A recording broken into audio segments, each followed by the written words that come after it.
పోతే మొత్తానికి పంట బాగా దిగుబడి వచ్చిందంటున్నారు. ఎకరాకి 7 క్వింటాలు కావచ్చు అంటున్నారు. 7 ప్రయాణం వాన పండి వాతావరణం బాగుంది, పురుగు కూడా ఆశించదా. అందుకే మన పంట పండింది. కింటాకి 20,000 ఇవ్వచ్చు అంటున్నారు. ఆ లెక్క ఎకరాకి 4 లక్షలు. 4 ఎకరాలు సాగుబడి.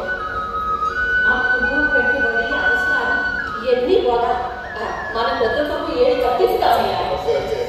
ఇల్లు గాలి పండుగ వచ్చిందంటే గాల్లో మేడలాగా అటు అన్నాకయ్య ఇంత దాకా వచ్చింది మన చేసి రాకుండా పోతాయింది. సరే కానీ కళ్ళలో పంటని వ్యాపారంతో వస్తారంటే వీళ్ళు దేశంలో మిరప పంట పండించే కొన్ని ప్రాంతాల్లో పంట దెబ్బతిందంట. అందుకే మన పంట గిరాకీ వచ్చింది.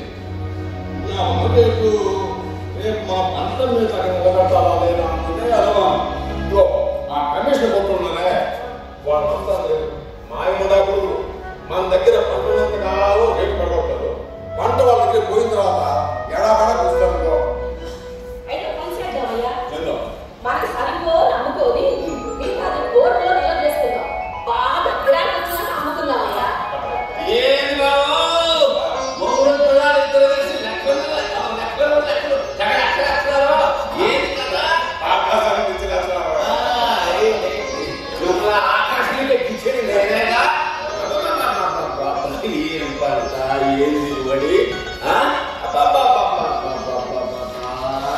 అసలు ఇట్లా దిగుబడి నేను ఈ మధ్యకాలంలో చూడ నాకు కళ్ళాలంటే మిరపకాయ తరపట్టల్లా పరిచినట్టుగా ఉంది. దిగుబడి ఏంది, ఆ రేట్ ఏంది, ఇట్లాంటి దశ ఈ మధ్యకాలంలో నేను చూడలేదు. నమ్మండి ఏమి దశ దిగినట్టే ఏదో ఇంతకాలానికి ఇంత దిగుబడి చూస్తున్నాము. ఇదిగో అట్లా దిగుతున్నట్టు నా దృష్టికలు కాదప్ప, దృష్టికలు. అసలు అప్పుడైనా ఇప్పుడైనా ఎప్పుడైనా నేను నిలబడేది రైతుల పక్షాన్ని. ఆ సంగతి తెలియదా బావా? ఏ పెట్టుబడి లేకుండానే అప్పు ఇటు 2 చోట్ల 4 వాళ్ళు మూట పట్టుకున్నాం. నగని అట్లా పొలం పుట్టాలి పక్కోని మాకు నోటి మాట పెట్టుబడి మాట నికర లేకపోతే మార్కెట్లో నెగ్గు రావడం చాలా కష్టం బావా. మార్కెట్ బ్రహ్మాండంగా ఉంది. మా సేపు మార్చి దూకుడు మీద ఉన్నాడు. ఈ ఏరియా మొత్తం సొంతంతా అరవై తెచ్చుకుంటున్నాడు. ఎంత రేట్ గిట్టుబాటు అక్కడ ఉంది. ఆ చైనా బంగ్లాదేశ్ అంతకొచ్చుకుంటాయంట. ఎవరైనా వచ్చేవారు మామూలు పడుకోండి. ఏంటి అప్పుడే బేరాలు మొదలెట్టారట. అది పంటవాళ్ళు దక్కేది. సరే ఏడు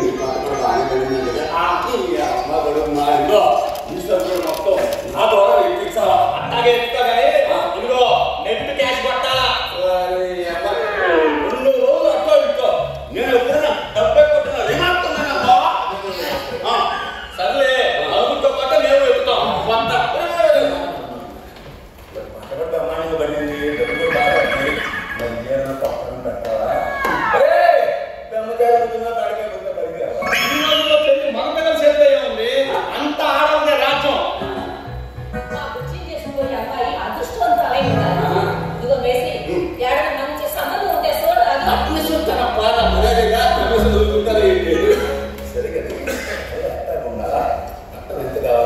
పిల్ల ఆడైతే చాలు, కట్నం మనం అడగకుండా చాలు. ఏం చేస్తాం? రైలు కూడా గుట్టాక పిల్ల దొరక చత్తన కొత్త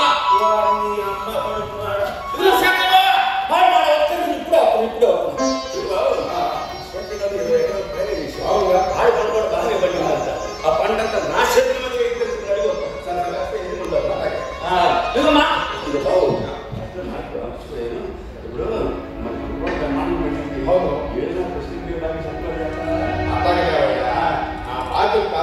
మాకు పోవే కదా. నిజమే బాబా. సాధారణ పరిస్థితి కాదు. రాయింది నాకు సందర్భం